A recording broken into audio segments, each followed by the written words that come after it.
باپ اور بیٹے اور روح القدس کے نام میں آمین۔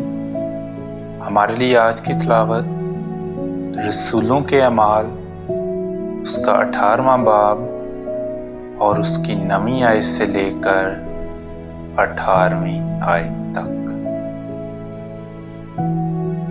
اور خداوند نے رات کو رویا میں پولس سے کہا کہ خوف نہ کر، بلکہ کہتا جا اور چپ نہ رہ، اس لیے کہ میں تیرے ساتھ ہوں اور کوئی تجھ سے بدسلوکی کرنے نہ پائے گا، کیونکہ اس شہر میں میرے بہت سے لوگ ہیں۔ پس وہ 1 سال 6 مہینے وہاں رہ کر ان کے درمیان خدا کا کلام سکھاتا رہا۔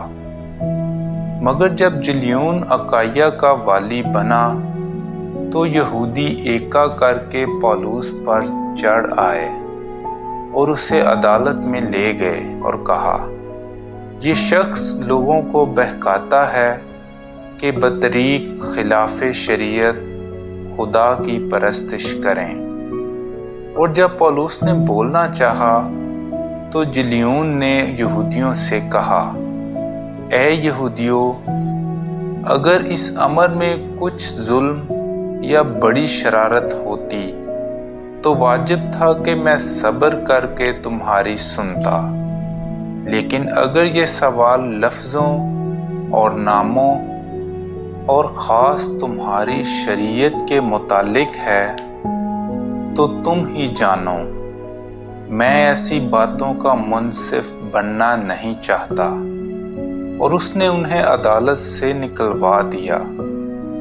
تب سب نے عبادت خانہ کے سردار سوستینیس کو پکڑ کر عدالت کے سامنے ہی مارا، مگر جلیون نے ان کی کچھ پرواہ نہ کی۔